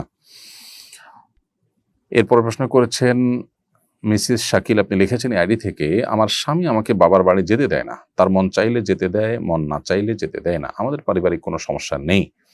আমি কি স্বামীর অনুমতি ছাড়া বাবার বাড়ি যেতে পারবো? প্রিয় বোন, আপনার প্রশ্ন উত্তরে বলতে চাই যে যে কোনো স্ত্রী তার বাবার বাড়ি যাওয়া, বাবা মার সাথে সম্পর্ক রাখা, যোগাযোগ রক্ষা করা, এটা তার অধিকার। আল্লাহ তাআলা আমাদের সবাইকে রক্ত সম্পর্কীয় আত্মীয় স্বজনের সাথে সুসম্পর্ক বজায় রাখতে বলেছেন। অতএব ছেলেদের জন্য যেরকম তার রক্ত সম্পর্কীয় আত্মীয় স্বজনের সাথে সুসম্পর্ক বজায় রাখা, এটা তার জন্য যেমন কর্তব্য, একজন নারী হিসাবে স্ত্রীরও তার বাবা মার সাথে সম্পর্ক রাখা এটা তার কর্তব্য। অতএব তার কর্তব্য পালনে বাধা দেওয়ার এখতিয়ার কিন্তু স্বামীর নেই। বিধায় আপনার স্বামী যদি আপনাকে মোটেই আপনার শ্বশুর বাড়িতে, আপনার বাবার বাড়িতে যেতে না দেন, তাহলে তিনি অন্যায় করছেন এবং তার তওবা করা উচিত। আর যদি তিনি আপনাকে যেতে দেন, কিন্তু হয়তো আপনি অনেক ঘন ঘন যান, সেই জায়গায় তিনি বাধা সৃষ্টি করেন, এরকম যদি হয়, তাহলে সেক্ষেত্রে সেটা অন্যায় হবে না। এজন্য আসলে দেখা উচিত যে আপনি কি পরিমাণ যেতে চান, তার রেশিওটা কি। যদি আপনি যেটা যেতে চান সেটা আসলে আমাদের সমাজে স্বাভাবিকভাবে বাবা বাড়ির কাছে থাকলে মেয়েরা যতটা যায় তার চেয়ে বেশি, অথবা দূরে থাকলে যতটা যায় মানুষ অন্য 10টা ফ্যামিলিতে, সেই ওরফ বা সেই প্রচলনের চাইতে অনেক বেশি আপনি চান, স্বামীর সাধ্যের চাইতে বেশি আপনি তার উপরে চাপাতে চান বা তার স্বামীর জন্য কষ্টের কারণ হয়, তাহলে সেক্ষেত্রে স্বামী আপনাকে বাধা দেওয়াটা অন্যায় নয়। এজন্য পুরো পরিস্থিতিটাকে পর্যালোচনা করে তারপর আপনাকে অ্যাকচুয়াল এবং কনক্রিট প্রশ্নের উত্তর দেওয়া যাবে। আপাতত যেটুকু বলবো সেটা হলো যে একেবারে যদি আপনাকে যেতে না দেয়, যে তুমি যেতেই পারবা না, কথাই বলতে পারবে না, অনেক সময় দেখা যায় মনোমালিন্যের কারণে অনেক স্বামী এরকম করেন, তাহলে সেটা অন্যায় হবে। আবার এরকম অন্যায় যদি করেন, তাহলে আপনি চুপে বা চুপিসারে বা গোপনে স্বামীকে না জানিয়ে তাদের সাথে যোগাযোগ রক্ষা করা বা তাদের সাথে কথা বলা, এটা আপনার জন্য সম্পূর্ণ জায়েজ হবে, কারণ সেটা আপনার কর্তব্য, আপনি সেটা করবেন। কিন্তু স্বামীর সাথে আবার যাতে সম্পর্ক নষ্ট না হয় সেজন্য তাকে না জানিয়ে করার চেষ্টা করলেন। তারপরও যদি তিনি জেনে যান এবং সম্পর্ক নষ্ট হওয়ার চেষ্টা, শঙ্কা তৈরি হয়, তারপরও আপনি বাবা মার সাথে সংযুক্ত থাকার চেষ্টা করবেন। যদি বাবা মা নিজেই বলেন যে না বাবা তুমি ভালো থাকো, মা তুমি ভালো থাকো, আমাদের এখানে না আসলেও চলবে, তাহলে সেক্ষেত্রে আপনার জন্য এটা আবশ্যক নয়। তবে আপনার অধিকার আছে, আপনি তাদের সাথে যোগাযোগ করতে পারেন এবং যেতে পারেন, সেই যাওয়াটা যদি অস্বাভাবিক পর্যায়ে না হয়। কাতারে ইসরায়েলের হামলার প্রেক্ষিতে মুসলিম রাষ্ট্রের নেতারা দোহায় জড়ো হয়েছেন। ইসরায়েলকে উপযুক্ত জবাব দেওয়ার ক্ষেত্রে এটা কতটুকু ফলপ্রসূ হবে বলে আপনি মনে করেন? দেখুন, দুঃখের একটি বিষয় হলো যে আরব মুসলিম রাষ্ট্রগুলোর নেতারা বসেছেন এবং এই ধরনের বসাবসির আগেও হয়েছে, যেখানে অভিশপ্ত রাষ্ট্র একটি মুসলিম রাষ্ট্রে হামলা করেছে এবং অনধিকার চর্চা করেছে। পৃথিবীর ইতিহাসে সবচেয়ে বড় জুলুম যারা করে চলেছে, তাদের এহেন কর্মকাণ্ডে মুসলিম দেশগুলো যে পরিমাণ শক্তি সামর্থ্য নিয়ে তারা এটাকে প্রতিরোধ করা দরকার ছিল, অন্তত তাদের জায়গা থেকে যে জোরালো প্রতিবাদ এবং কার্যকর ভূমিকা নেওয়ার কথা ছিল, তার ধারে কাছেও কোনো সময়ই মুসলিম রাষ্ট্রগুলো নিতে পারেনি। এটা আমাদের জন্য দুর্ভাগ্যের বিষয়। অতএব তাদের এই বসার দ্বারা যে কি হবে সেটা আসলে বলা কঠিন, এবং সেটা নিয়ে অনেক বেশি আশাবাদী হওয়ারও জায়গা খুব বেশি নেই। তারপরও একটা জিনিস ভালো লেগেছে, তা হলো এই যে আরব মুসলিম রাষ্ট্রের নেতারা একত্র হয়েছেন, তারা ন্যাটোর মতো করে আরব মুসলিম রাষ্ট্রগুলোর একটি আলাদা সামরিক জোট গঠন করবার কথা তারা তুলেছেন। এটা সন্দেহাতীতভাবে প্রশংসনীয় এবং ইতিবাচক। এটা যদি কার্যকর হয়, আমার মনে হয় এটা মুসলিম বিশ্ব এবং আরব বিশ্বের জন্য ভালো কিছু বয়ে আনবে। আল্লাহ তাআলা আমাদেরকে ঈমানের চেতনা উজ্জীবিত হওয়া এবং আমাদের নেতাদের মধ্যে ঈমানের চেতনা আল্লাহ তাআলা উজ্জীবিত করার তৌফিক দান করুন তাদেরকে, এবং অভিশপ্ত দেশের এই জুলুমের পথ বন্ধ হোক। আমাদের মধ্যে মুসলিম হিসাবে আত্মসম্মান বোধ জেগে উঠুক, আমাদের নেতাদের মধ্যে সেটি জেগে উঠুক। প্রিয় দর্শক, আমরা ঠিক অনুষ্ঠানের মাঝামাঝি পর্যায়ে এসে পৌঁছেছি। সময় হয়েছে ছোট্ট একটি বিরতিতে যাওয়ার। বিরতির পর আবার আমরা ফিরে আসবো ইনশাআল্লাহ শরঈ সমাধানের অনুষ্ঠানে। আশা করছি আমাদের সঙ্গেই থাকবেন। ব্যক্তি স্বাবলম্বী না হলে পরিবার এগোবে না, পরিবার না এগোলে সমাজ এগোবে না, সমাজ না এগোলে রাষ্ট্র থমকে দাঁড়াবে। তাই ব্যক্তিকে স্বাবলম্বী করে তুলতে আস সুন্নাহ ফাউন্ডেশন স্বাবলম্বীকরণ প্রকল্প হাতে নিয়েছে কয়েক বছর আগে। এই প্রকল্পের আওতায় শুধু 2024 সালেই 2052 জনকে 30,000 টাকা মূল্যের স্বাবলম্বী উপকরণ দেওয়ার পর বেশিরভাগই ঘুরে দাঁড়িয়েছে। 2025 সালে দক্ষ দরিদ্র জনগোষ্ঠীকে 50,000 থেকে 3 লক্ষ টাকা মূলধন উপকরণ দেওয়ার কার্যক্রম ইতোমধ্যেই শুরু হয়েছে। অসহায় এই সব মানুষের ঘুরে দাঁড়ানোর গল্পে আপনিও অংশীদার হন।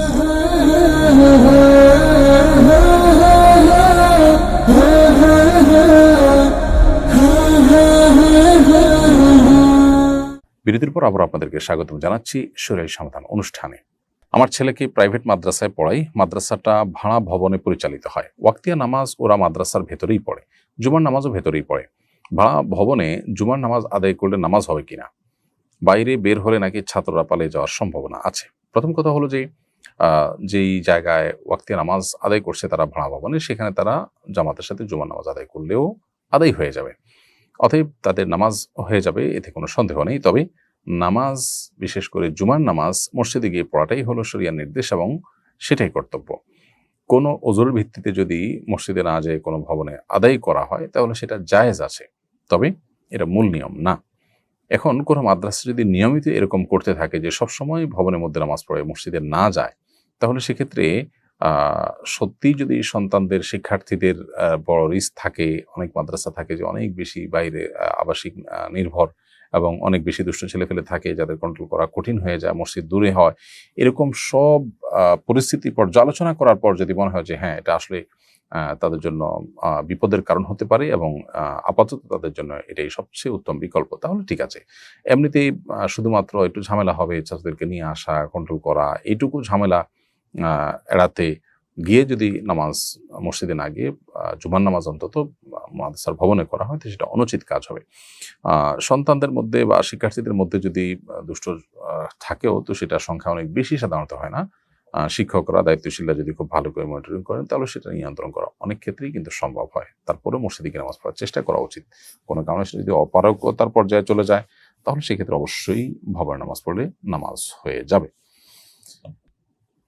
এরপরে প্রশ্ন হলো, আমার নানা ফাঁস টানিয়ে মারা গেছেন, তার ইসালে সওয়াবের উদ্দেশ্যে কোরআন খতম, কবর জিয়ারত করতে পারবো কিনা? করলে কি উনি সওয়াব পাবেন এবং কবরের শাস্তি কমবে? উত্তর হলো, আত্মহত্যা করা কবিরা গুনাহ, এটা আমাদের সবারই জানা। আত্মহত্যাকারী ব্যক্তির তিনি অমুসলিম হয়ে যান না আত্মহত্যার ফলে, তিনি কবিরা গুনাহে লিপ্ত হন, তিনি জাহান্নামে যাবেন। হাদিস যদিও স্থায়ীভাবে জাহান্নামে যাওয়ার কথা বলা আছে, কিন্তু মুহাদ্দিসগণ বা হাদিস বিশারদগণ বলেছেন এর মাধ্যমে মূলত দীর্ঘমেয়াদে সেই জাহান্নামে থাকার কিংবা আত্মহত্যাকে বৈধ মনে করলে তখন সেক্ষেত্রে এটি প্রযোজ্য হবে, হাদিসে সেটি বোঝানো হয়েছে। যাই হোক, তো আত্মহত্যা করলে যেহেতু কেউ অমুসলিম হয়ে যায় না, সো তার জন্য আপনি দোয়া করতে পারেন, ইসহারে সওয়াব করতে পারেন, বরং এগুলো তার আরও বেশি করা দরকার তার পক্ষ থেকে, যাতে করে আল্লাহ তাআলা তার প্রতি রহম করেন এবং অনুগ্রহ করেন।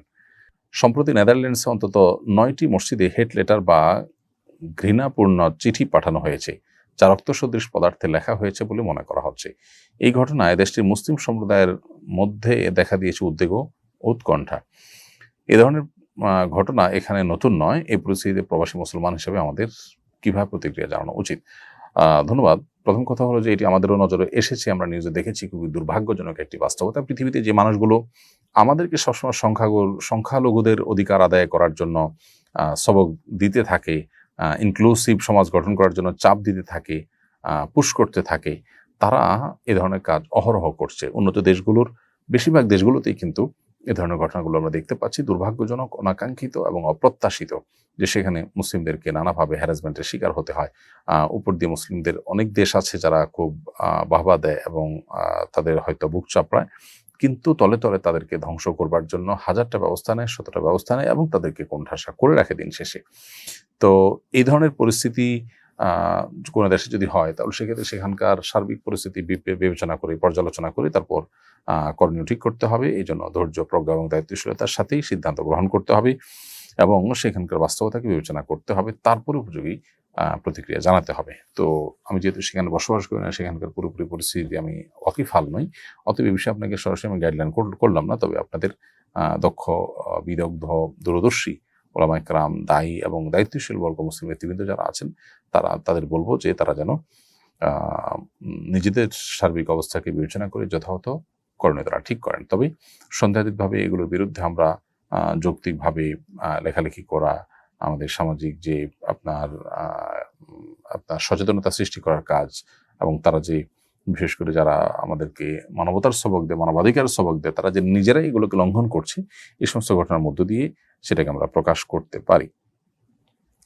এমনি সজীব হোসাইন আপনি লিখেছেন, আমি একজন পাইকারি ব্যবসায়ী, যে খুচরা ক্রেতার ইনকাম হারাম, তার কাছে পণ্য বিক্রি করা জায়েজ আছে কিনা এবং বিক্রি করলে সেই টাকা আমার জন্য হালাল হবে কিনা? ধন্যবাদ। উত্তর হলো, প্রথমত ক্রেতা আপনাকে কোন টাকা দিচ্ছে বা কিসের টাকা দিচ্ছে সেটা জানা আপনার কর্তব্য না। খুঁটে খুঁটে আপনি জিজ্ঞেস করা আপনার জন্য আবশ্যক নয়। যদি ক্রেতা নিজেই বলে যে আমি এটা হারাম টাকা দিয়ে কিনছি, তাহলে সেক্ষেত্রে আপনি সেটা তার কাছে বিক্রি করা থেকে বিরত থাকা উত্তম। কারণ হলো আপনি তার হারাম টাকাকে গ্রহণ করছেন, অ্যাকসেপ্ট করছেন আপনি জেনে শুনে। যদি হারামটা হারাম আইনহি হয়, সেটা তো কোনো অবস্থাতেই জায়েজ নয়। অর্থাৎ ধরনের শুকুর গোশত এনে বললো এটার বিনিময়ে তোমার কাছে আমি ওইটা কিনছি, তাহলে এটা তো জায়েজ হবেই না, হারামই হবে আপনার জন্য নেওয়া, যদি আপনি জানেন। আর দ্বিতীয়ত হলো, যদি হারাম লেগাইরিহি হয় বা উপার্জনগত কারণে হারাম, মূল জিনিসটা হারাম না, ধরুন টাকা তিনি উপার্জন করেছেন হারামভাবে, চুরি করেছেন, ঘুষের মাধ্যমে টাকা নিয়েছেন, এরপর যদি আপনাকে বলেন যে এটা ঘুষের টাকা, জাস্ট এটা চুরির টাকা, তাহলে সেক্ষেত্রে আপনার সেক্ষেত্রেও এটাকে অ্যাভয়েড করা আপনার জন্য তাকওয়ার সাথে অধিকতর সামঞ্জস্যপূর্ণ হবে। এরপরে প্রশ্ন হলো, আমি একটা হাসপাতালে ইনভেস্ট করেছি, সেখানে অনৈসলামিক অনৈতিক কিছু কাজ হয় বলে আমি জানি, কিন্তু এই কাজগুলো বন্ধ করা বা নিষেধ করার মতো একক ক্ষমতা আমার নেই, সেখান থেকে প্রাপ্ত মুনাফা আমার জন্য হালাল হচ্ছে কিনা? প্রিয় দর্শক, প্রথম কথা হলো যে হাসপাতালের বিজনেস তো মৌলিকভাবে হালাল, সেখানে আপনি ইনভেস্ট করতেই পারেন, কিন্তু যেই হসপিটালে আপনি ইনভেস্ট করবেন সেখানে বা করেছেন সেখানে ইতিমধ্যে অনিসলামিক এবং অন্যায় এবং গুনাহের কাজ, হারাম কাজ হয় এবং সে কাজ করে টাকা উপার্জন হয় আপনি জানেন, এরকম হলে সেখানে আপনি আপনার ইনভেস্ট না রেখে সেখান থেকে আপনি বেরিয়ে আসা কিংবা সেটাকে সংশোধন করার উদ্যোগ নেওয়া উচিত। আপনি বলেছেন যে সেটাকে সংশোধন করবার সক্ষমতা আপনার নাই, আপনি তাদেরকে আল্লাহর জন্য সতর্ক করবেন এবং বিনয়ের সাথে তাদেরকে দাওয়াত দিবেন তার জন্য হারাম থেকে সরে আসে। আর পাশাপাশি তাদেরকে যদি আপনি সরাতে না পারেন, তাহলে নিজে আপনি সেখান থেকে সরে আসবেন, কারণ আপনার টাকা দিয়ে কোনো হারাম উপার্জন হবে সেটি ইচ্ছাকৃত এবং জেনে শুনে আপনি অনুমোদন দিতে পারেন না। যদি কোনো কারণে সেখান থেকে ইনভেস্ট তুলে আনাটা আপনার জন্য টাফ হয়, জটিল হয়, কঠিন হয়, তাহলে সেক্ষেত্রে যতদিন পর্যন্ত আপনি এটা তুলতে না পারছেন ততদিন পর্যন্ত আনুপাতিক হারে যে পরিমাণ হারাম উপার্জন হয়ে থাকে কোম্পানি, সেখান থেকে আপনার ভাগে আনুপাতিক যেটুকু আসে সেটুকু আপনি সাদাকা করে দিবেন, সেটুকু আপনি ভোগ করবেন না এবং আপনি দ্রুততার সাথে এখান থেকে সরে আসার চেষ্টা করবেন। আর নিজে থেকে সেখানে যদি পরিবর্তন সাধন করবার চেষ্টা করতে পারেন, সেটা অবশ্যই প্রশংসনীয় হবে, যেন গুনাহের দুয়ার বন্ধ হয়ে যায়। হাসি ফুটুক আপনি এআইডি থেকে আমাদের ইউটিউব চ্যানেলে প্রশ্ন করেছেন, আমি একজন প্রবাসী, আমার একান্ত ব্যক্তিগত প্রায় 5.5 লক্ষ টাকা ক্যাশ হয়েছে, যেগুলো আমি বিভিন্ন খাতে ইনভেস্ট করে রেখেছি। ভাবছি ফাইনাল এক্সিটে দেশে গিয়ে ছোটখাটো একটা ব্যবসা করবো। এখন প্রশ্ন হলো, এই টাকার উপর কি আমার হজ ফরজ হয়ে গেছে? প্রিয় ভাই প্রবাসী, আপনাকে বলছি যে আপনার ব্যক্তিগত যে 5.5 লক্ষ টাকা ক্যাশ হয়েছে, সেগুলো আপনি বিভিন্ন জায়গায় ইনভেস্ট করে রেখেছেন। এই টাকা যদি আপনার কাছে হাতে আসার পর হজ করবার মতো কোনো সুযোগ তৈরি হয়, ধরুন আমাদের দেশে টাকা আসার পর একটা সময় প্রি রেজিস্ট্রেশন করতে হয়, এই সময়সীমার মধ্যে আপনার কাছে টাকা আসে, তাহলে আপনাকে অবশ্যই হজ করতে হবে। অর্থাৎ টাকা আসছে, আপনি হজ করার মতো টাকা পেয়েছেন, তাহলে আপনাকে হজের জন্য টাকা জমা দিয়ে দিতে হবে। আর যদি এমন হয় যে না, সে সময়সীমা পার হয়ে গেছে, এখন আর টাকা জমা দেওয়ার সুযোগ নাই, তাহলে তো আপনার উপর এখন হজ ফরজ হলো না। কিন্তু পরবর্তীতে আবার যখন হজের জন্য টাকা জমা দেওয়ার সুযোগ তৈরি হবে বা শুরু হবে, তার আগে আগে যদি আপনি খরচ হয়ে যায়, ইনভেস্ট করে ফেলেন কোনো জায়গায়, এবং এমন জায়গায় ইনভেস্ট করেন যেটা আসলে কলকারখানা করেছেন, জমি জমা কিনেছেন, এই টাইপের যদি ইনভেস্ট করেন, তাহলে সেক্ষেত্রে আপনার হজ ফরজ হবে না। তাহলে খোলাসা কথা হলো, যদি আপনার কাছে এই টাকা আসার পর হজের জন্য টাকা জমা দেওয়ার সুযোগ থাকে, ওই সময়টা আপনি পান, আর টাকাটা আপনার কাছে থাকে ইনভেস্টে বা ক্যাশে, ব্যাংকে, যেখানে হোক, তাহলে সেক্ষেত্রে আপনার উপর হজ ফরজ হবে। কারণ হজের মৌসুমগুলোতে হজ করার মতো টাকা থাকলে তার জন্য হজ ফরজ হয়। এখন বাংলাদেশ থেকে বা আপনি যেখানে আছেন সেখান থেকে আপনি হজ করার জন্য বাংলাদেশ থেকে এসে বা ওখান থেকে যে টাকা লাগে, আপনার যে টাকা আছে সেটাতে যথেষ্ট হয়ে যায়, তাহলে আপনাকে হজ করতে হবে। আর যদি এই টাকা আপনার দিয়ে হজ করা সম্ভব না হয়, ধরুন 5 লাখ টাকা হজ করা যায় না বাংলাদেশ থেকে, অথবা আপনি সৌদি আরবে আছেন, সেখানে হজ করার জন্য ধরুন 10,000 রিয়াল লাগে, 10,000 রিয়াল নাই, আরো কম আছে, এরকম যদি হয়, তাহলে তো আপনার উপর হজ ফরজ হবে না। তাহলে যদি যে টাকা আছে সে টাকা দিয়ে হজ করার মতো সামর্থ্য থাকে এবং হজ করার জন্য টাকা জমা দেওয়ার সুযোগ থাকে, তাহলে আপনার জন্য হজ করা আবশ্যক হবে। অন্য কাজ পরে করবেন এবং আল্লাহ তাআলা বরকত দান করবেন জীবনে। আপনি যখন হজ করে ফেলবেন, হাদিসে নবী সাল্লাল্লাহু আলাইহি ওয়াসাল্লাম পরিষ্কারভাবে বলেছেন যে হজের মাধ্যমে মানুষের দারিদ্র্য দূর হয়, আল্লাহ তাআলা মানুষের অভাব দূর করে দেন, বরকত আসে মানুষের জীবনে। এজন্য আপনার হজ আপনি করবেন। আর যদি যে টাকা আছে টাকা দিয়ে হজ করা না যায়, অথবা হজ করার মতো টাকা কিন্তু হজের টাকা জমা দেওয়ার সময় এখনো আসে নাই, তাহলে সেক্ষেত্রে আপনার উপর হজ ফরজ হয়নি এখনো, এবং পরবর্তীতে হজের টাকা জমা দেওয়ার আগে আগে আপনি টাকা যদি এমন খাতে খরচ করে ফেলেন যে টাকা থেকে আপনার হজ করাটা আবশ্যক হয় না, যেমন জমি কিনেছেন, অন্য কিছু করেছেন, বা এমন কিছু করেছেন যেটার উপার্জনের উপরে আপনার জীবিকা নির্বাহ করতে হয়, আপনার ফ্যামিলি ডিপেন্ডেন্ট, তাহলে ওটা বিক্রি করে আপনার উপর হজ যাওয়া ফরজ নয়। এরপরে প্রশ্ন করেছেন তাহমিনা খান, আপনি লিখেছেন মেয়েদেরকে হাফেজা নাকি আলেমা কোনটা বানানো ভালো এবং উত্তম হবে? সন্দেহাতীতভাবে হাফেজের চাইতে আলেমের মর্যাদা অনেক বেশি। কোরআন হাদিস মুখস্থ করার চাইতে বোঝা এটা গুরুত্ব অনেক বেশি। সেই জায়গা থেকে হাফেজের চাইতে যদি হাফেজ আলেমা দুইয়ের যে কোনো একটা আপনাকে করতে হয়, তাহলে আলেমা বানানোটা বেশি উত্তম। তবে দুইটা যদি করার সুযোগ থাকে সেটা অবশ্যই ভালো এবং সবচেয়ে উত্তম, সেটা বলার অপেক্ষা রাখে না। মনির হোসেন আপনি লিখেছেন, আমি মাধ্যমিক পরীক্ষা নকল করেছি, এখন আমার কি পাবলিক বিশ্ববিদ্যালয়ে পড়া হারাম হবে নাকি মাধ্যমিক পরীক্ষা আবার দিতে হবে? ভাই মনির হোসেন, যদি আপনি নকল করে পাশ করে থাকেন, তো সেজন্য আপনি গুনাহ করেছেন, আল্লাহর কাছে তওবা করতে হবে, ইস্তেগফার করতে হবে। তবে যথাযথ প্রক্রিয়া আপনি অংশগ্রহণ করেছেন, করে পাবলিক পরীক্ষা বিশ্ববিদ্যালয়ে আপনি ভর্তি হয়েছেন, তো সেটা হারাম হবে না আপনার জন্য আগের পরীক্ষা নকল করার কারণে। এরপরে প্রশ্ন হলো, আমরা মরে গেলাম ঋণের দায়ে আর খাওয়ার অভাবে, এমন চিরকুট লেখা আত্মহত্যা করেছিলেন মিনারুল ইসলাম। আত্মহননের আগে তিনি হত্যা করেছিলেন স্ত্রী ও 2 সন্তানকে। নিহতদের নামে 40 অনুষ্ঠিত হয়েছে। এই আয়োজন করতেও আবার পরিবারকে ঋণ নিতে হয়েছে। অনেক স্থানে 40 করাকে অনিবার্য মনে করা হয়, না করলে মানুষ কটু কথা বলে। এবারে কিছু বলুন প্লিজ। খুবই গুরুত্বপূর্ণ বিষয়, এবং এই বিষয়ে গণমাধ্যমে নিউজ হয়েছে, আমরা সেটা দেখেছি, আমাদের চোখে পড়েছে। খুবই দুর্ভাগ্যজনক একটি ঘটনা। এই ঘটনার দুটি দিক আছে, আমি দুটি দিককেই সংক্ষেপে ব্যাখ্যা করার চেষ্টা করছি। প্রথম কথা হলো, কোনো মানুষের মৃত্যুর পর 40 3 দিন আর 7 দিনের নামে যে আনুষ্ঠানিকতা হয়ে থাকে, এর সাথে ইসলামের কোনো সম্পর্ক নেই। কোরআন এবং হাদিস কোথাও আমাদেরকে এরকম কিছু করতে বলেনি। অথচ আমাদের দেশে এটি চলে আসছে এবং প্রতিষ্ঠিত হয়ে আসছে। হিন্দুদের শ্রাদ্ধ, যেটি তাদের কেউ মারা যাওয়ার পর তারা খাবার আনুষ্ঠানিকতার মধ্য দিয়ে পালন করে থাকে, সেটাই আমাদের মধ্যে চলে আসছে। আমরা যারা মুসলিম আছি, তারা না বুঝে না জেনে ইসলামের নামে এ ধরনের বিদআতে লিপ্ত হচ্ছি, এবং এর ফলশ্রুতিতে আমরা একদিকে গুনাহগার হচ্ছি, অপরদিকে অন্য মানুষের উপরে জুলুম চাপিয়ে দিচ্ছি। এই যে ঘটনা, মিনারুল ইসলাম তিনি সপরিবারে যে আত্মহত্যা করলেন, তিনি গুনাহের কাজ করেছেন, তিনি সবর করতে পারেননি। আল্লাহ তাআলা তাকে, তার পরিবারকে মাগফিরাত করুন, যারা মারা গেলেন তাদেরকে আল্লাহ তাআলা রহম করুন।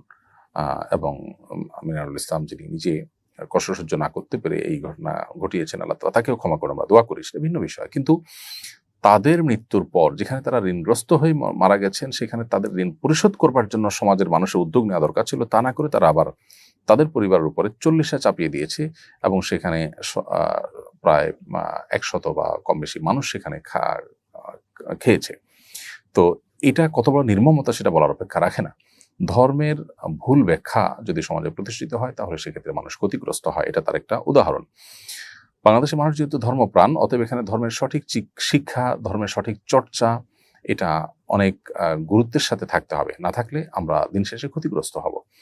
এই ঘটনার দ্বারা সেটি বোঝা যাচ্ছে। এরকম আরো অনেক ঘটনা হয়তো ঘটে থাকে। যেহেতু মানুষ ধর্মপ্রাণ, তারা ধর্ম পালন করবেই, অতএব সঠিক চর্চার ব্যবস্থা থাকা দরকার। প্রাথমিকে ধর্মীয় শিক্ষক এবং বিভিন্ন জায়গায় ধর্ম চর্চা করার সুযোগ থাকলে একদিকে আমরা আমাদের মোরালিটিকে ডেভেলপ করতে পারবো, আমাদের সমাজে কিশোর গ্যাং সহ যে সমস্ত অনাচার আমরা দেখতে পাচ্ছি, যে সমস্ত অনভিপ্রেত বিষয় আমরা দেখতে পাচ্ছি, সেগুলো থেকে মুক্তি লাভ করব। অপর দিক থেকে আমাদের ধর্মের সঠিক জ্ঞান হবে, তার ফলে আমরা আলোকিত হবে, সমাজ আলোকিত হবে এবং এই জাতীয় কুসংস্কার থেকে আমরা বাঁচতে পারবো। ইসলাম কোনো মানুষের মৃত্যুর পর 40 3 দিন 7 দিন এরকম কোনো আনুষ্ঠানিকতার কথা বলেনি, অথচ এটাকে আমরা সমাজে অনেকেই খুব গুরুত্বের সাথে পালন করে থাকি। এটা দুর্ভাগ্যজনক একটি বিষয়। এই ঘটনা আরেকটি দিক হলো বিভিন্ন ঋণ, বিশেষ করে সুদী ঋণ যেগুলো বিভিন্ন প্রতিষ্ঠানগুলো দিয়ে থাকে গ্রামে গঞ্জে, এই সমস্ত ঋণের কারণে গরিব মানুষরা যে অনেকেই কুরে কুরে শেষ হয়ে যায় সেটি বলার অপেক্ষা রাখে না। জনাব মেহেরুল ইসলাম কি কারণে আত্মহত্যা করেছেন, তার ঋণটা কি এই টাইপ ছিল সেটা আমরা জানি না, কিন্তু আমরা এটুকু জানি যে এই তথাকথিত ক্ষুদ্র ঋণ ইত্যাদির নামে যে সুদভিত্তিক ঋণের বিশাল জাল বিছানো হচ্ছে, এই জালে আটকা পড়ে বহু মানুষ নিঃস্ব হয়েছেন, শেষ হয়েছেন, অনেকে জীবন পর্যন্ত শেষ হয়ে যাচ্ছে এবং ফ্রাস্ট্রেশনে ভুগছেন, গরিব মানুষ আরো গরিব হয়ে যাচ্ছেন। এই সমস্ত ঋণের মাধ্যমে কিছু মানুষের হয়তো সাময়িক উপকার হয়, কিন্তু স্পিরিচুয়ালি এবং নানা দিক থেকে গরিব মানুষ বা ঋণ গ্রহীতারা সবচেয়ে বেশি ধ্বংস হয় এবং যারা ঋণ দিয়ে থাকে সেই প্রতিষ্ঠানগুলো আরো ধনী হয়, তারা আরো বেশি সচ্ছল হয় এবং সমৃদ্ধ হয়। অতএব আমাদেরকে কর্জে হাসানা চালু করতে হবে। আসনা ফাউন্ডেশন থেকে সেটি আমরা করব চিন্তা করছি অনেক দিক থেকে, কিন্তু আমাদের সীমাবদ্ধতা অনেক বেশি। অন্য যত প্রতিষ্ঠান আছে, যাদের সুযোগ আছে, ছোট্ট পরিসর হলেও কর্জে হাসানার এই প্রচলন আমাদেরকে চালু করতে হবে। প্রত্যেক এলাকাতে মসজিদ কর্তৃপক্ষ উদ্যোগ নিয়ে সে এলাকার দরিদ্র অভাবী মানুষদের দরিদ্র এবং তাদের কষ্ট দূর করবার জন্য, তাদের দারিদ্র এবং তাদের কষ্ট দূর করবার জন্য উদ্যোগ নেওয়া উচিত। তাহলে ইনশাআল্লাহ বিদিল্লাহ এই ধরনের ঘটনা হয়তো ঘটবে না। সেই সাথে দিনের সঠিক শিক্ষাটা আমাদের সমাজে ব্যাপকভাবে বিস্তার করতে হবে। এরপরে প্রশ্ন হলো, আমার খুব কাছের বন্ধু আমাকে কালো জাদু করেছে, দিন দিন আমি অসুস্থ হয়ে পড়েছি, গতকাল রাতে 2 রাকাত নামাজ পড়ে ওর জন্য বদদোয়া করেছি, কিন্তু এখন আমার কেমন যেন লাগছে, নামাজ পড়ে কার জন্য বদদোয়া করাকে ঠিক হয়েছে? প্রথম কথা হলো যে আপনার বন্ধু আপনাকে ব্ল্যাক ম্যাজিক করেছে বা জাদু করেছে, এটা যদি আপনি নিশ্চিতভাবে জানেন, শতভাগ নিশ্চিত হন, তাহলে সেক্ষেত্রে আপনি তাকে উপযুক্ত পাওনা যেন সে পায়, সে তার কর্মের শাস্তি যেন পায়, সেটা আল্লাহর কাছে নিবেদন করার ইখতিয়ার আপনার আছে। এটা হলো প্রথম কথা। দ্বিতীয় কথা হলো, যদি সে আপনার কালো জাদু করেছে এরকম কোনো নিশ্চয়তা আপনার কাছে না থাকে, বরং শুধু ধারণা হয়, ধারণার ভিত্তিতে আপনি তার জন্য আসলে বদদোয়া করা, অকল্যাণ কামনা করা কিংবা তাকে খারাপ মনে করার কোনো কারণ নেই। বরং আপনি জাদু থেকে মুক্তির জন্য আল্লাহ তাআলার কাছে দোয়া করবেন, রুকিয়া করবেন, আল্লাহ আপনাকে শেফা দান করুন, আমরা সেই দোয়া করি। এরপর প্রশ্ন হলো, আমি নার্সের কাজ করি, অনেক সময় পুরুষ রোগীর শুশ্রূষা করতে হয়, গোসল করানো, প্রস্রাবের সময় সহযোগিতা, মৃত্যু পথযাত্রী, রোগীর সাথে রোগীর পাশে থাকা সহ অনেক ব্যক্তিগত কাজ করতে হয়। একজন নারী নার্স হিসাবে এ ধরনের দায়িত্ব পালন করা শরীয়তের দৃষ্টিতে কেমন? প্রথম কথা হলো যে পুরুষ রোগীদের জন্য পুরুষ নার্স রাখা উচিত, এটাই হলো ইসলামের নির্দেশ। দুর্ভাগ্যজনক বাস্তবতা, মুসলিম সংখ্যাগরিষ্ঠ দেশেও সেই কালচার গড়ে ওঠেনি এবং আমরা পশ্চিমা কালচারকে অন্ধের মতো নিজের গায়ে মাখাচ্ছি। আমাদের যে দিনী চেতনা সেটাকে আমরা একেবারে অ্যাভয়েড করছি এবং বলতে গেলে আমাদের উপরে চাপিয়ে দেওয়া হচ্ছে। কালচারালি আমরা খুবই মাইনর এবং খুবই সংখ্যালঘু হয়ে বসবাস করছি এই দেশে এবং এই পৃথিবীতে। খুবই দুর্ভাগ্যজনক বাস্তবতা। যদি কোথাও পুরুষ নার্স না থাকে এবং রোগীর স্ত্রী, তার মাহরাম, আত্মীয় স্বজনের কেউ যদি থাকে করার মতো, তাহলে তারা করবেন। তার খেদমত যদি সেরকম কেউ না থাকে, তাহলে সেক্ষেত্রে আপনি একজন নার্স হিসাবে তার অপারগতা বশত তার সব কাজ শুশ্রূষা আপনি করতে পারবেন। এর বাইরে এটাকে আপনি পেশা হিসাবে নিয়ে যদি আপনি কাজ করেন, তাহলে আপনার পর্দার বিধান লঙ্ঘন করা সহ আল্লাহ তাআলার যে সমস্ত বিধান আপনাকে অমান্য করতে হচ্ছে, সেগুলোর জন্য আপনি গুনাহগার হবেন। বিকল্প কোনো উপার্জনের পথ আপনি খোঁজা উচিত এবং সেই সাথে কেন মেয়েদের এবং পুরুষদের নার্সিং করতে পারবে না সে ব্যাপারে জোরালো দাবি তোলা উচিত। আমাদের দেশে দীর্ঘদিন থেকে মেয়েদের জন্য নার্সিং পেশায় কোটা রাখা হয়েছে এত বেশি যে পুরুষরা সেখানে খুব একটা চান্স পায় না। তো পুরুষ রোগীদের সেবা শুশ্রূষা করতে গিয়ে নারীরা নানাভাবে হেনস্থার শিকার হন, যৌন নিগ্রহের শিকার হন, তাদের নিয়ে নানা জল্পনা কল্পনার জগতে নোংরা চিন্তা করবার পথ উন্মোচিত হয়। তো এটা কখনো নারীর প্রতি সম্মান প্রদর্শন হতে পারে না, কখনো নারীর অধিকার আদায় করা হতে পারে না। এটি আমাদের বোঝার চেষ্টা করতে হবে। আল্লাহ রাব্বুল আলামিন আমাদেরকে আমাদের অধিকারকে প্রতিষ্ঠা করবার তৌফিক দান করুন। আমাদের সবাইকে আওয়াজ তুলতে হবে সমাজের সমস্ত অনাচার বন্ধ করবার জন্য। তামান্না বিনতে ফারুক লিখেছেন, স্ত্রী অসুস্থ হলে অনেক স্বামী তার চিকিৎসা পূর্ণ না করেই তালাক দিয়ে অন্যত্র বিবাহ করেন। এবারে শরীয়তের বিধান কি? বোন তামান্না, এটা অমানবিক এবং স্বার্থপরতামূলক কাজ। স্ত্রী অসুস্থ হলে স্ত্রীকে সেবা শুশ্রূষা করা এটা স্বামী হিসেবে তার কর্তব্য। ঠিক একইভাবে স্বামী অসুস্থ হলে স্ত্রী স্বামীকে সেবা শুশ্রূষা করা তাদের কর্তব্য পরস্পরের। এখানে যদি স্ত্রী অসুস্থ হওয়ার কারণে স্বামী তাকে ফেলে অন্য কাউকে বিয়ে করেন কিংবা তাকে তালাক দিয়ে দেন, তাহলে সেটা এক প্রকার অন্যায়। কারণ অসুস্থতা এটা আল্লাহ তাআলার তরফ থেকে হয়ে আসে। অতএব স্বামী হিসাবে স্ত্রীর পাশে থাকাটা এটা আমি বেশি গুরুত্বপূর্ণ।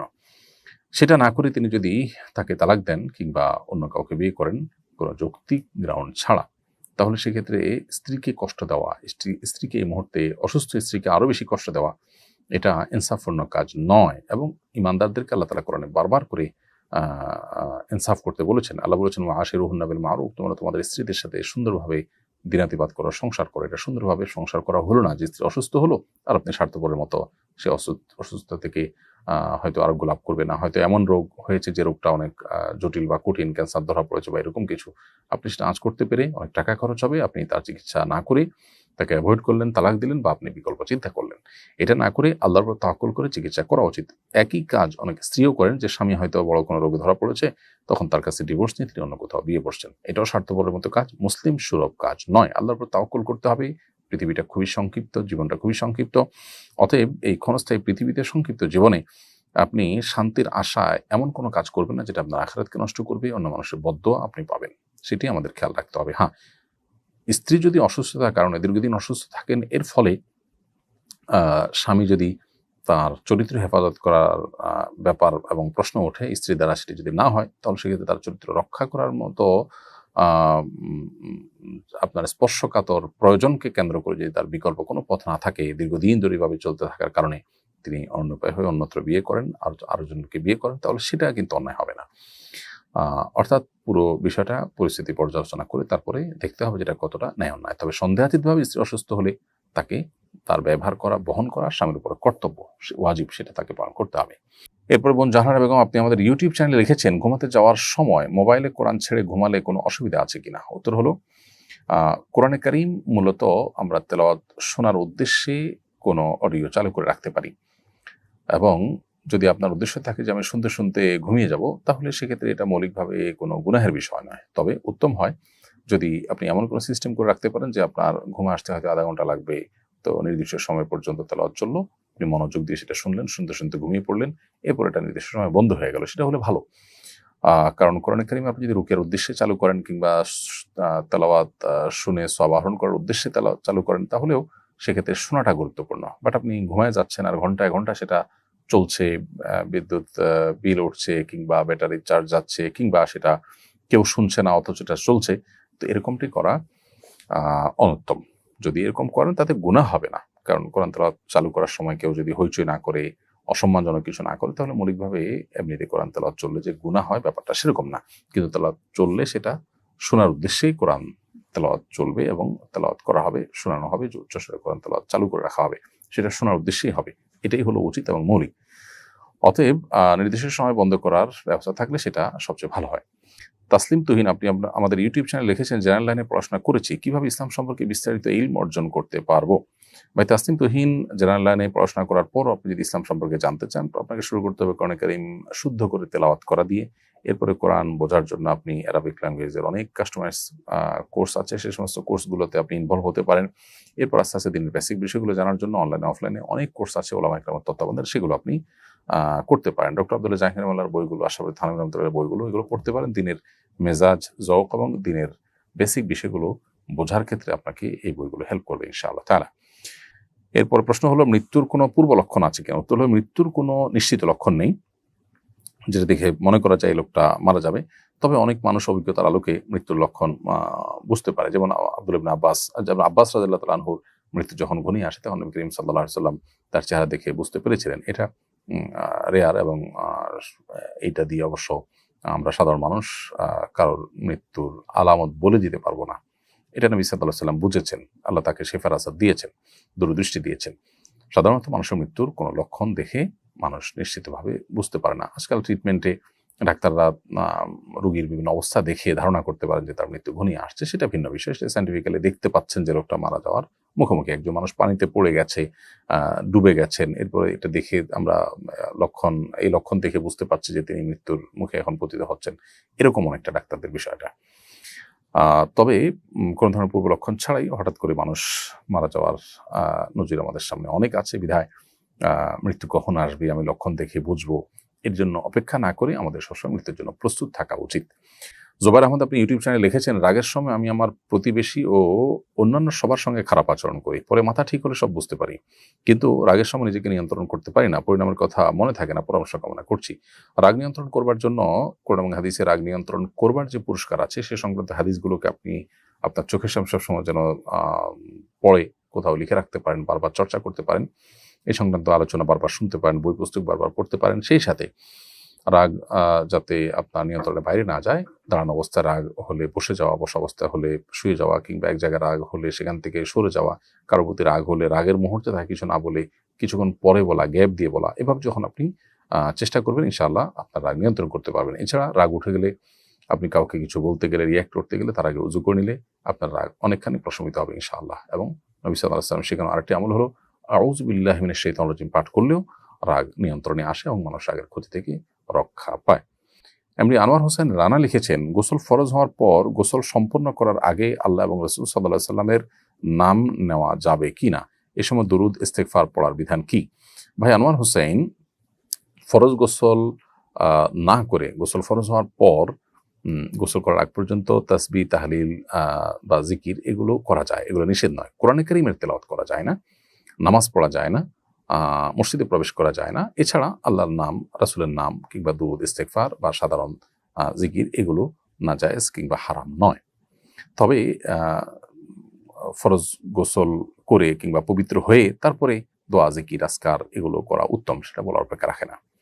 অপরিচিতা, আপনি লিখেছেন এই আইডি থেকে, আমার স্বামী নামাজ পড়ে না, দিনের কোনো জ্ঞান নেই, নিজের ইচ্ছা মতো ফতোয়া দেয়, আমার সাথে দুর্ব্যবহার করে, মারধর করে, কোরআন হাদিসের কথা বললে আরও বেশি অত্যাচার করে, আত্মীয় স্বজন দিয়ে অনেক চেষ্টা করেও কোনো ফল হয়নি, আমাদের 2 সন্তান আছে, এই পরিস্থিতি ইসলামের দৃষ্টিতে আমাদের করণীয় কি? বোন, আল্লাহ আপনার প্রতি রহম করুন। আপনার স্বামীর যে বর্ণনা আপনি দিয়েছেন বাস্তবে যদি ঠিক সেরকমই হয়ে থাকেন, তাহলে সেক্ষেত্রে তিনি তার জুলুমের কারণে আল্লাহ তাআলার কাছে অপরাধী হিসাবে বিবেচিত হবেন। এবং আপনি আপনার চেষ্টা যেমনটি বলেছেন ধারাবাহিকভাবে আপনি করেছেন, নিজে বুঝিয়েছেন, আত্মীয় স্বজনদের চেষ্টা করেছেন, হয়নি।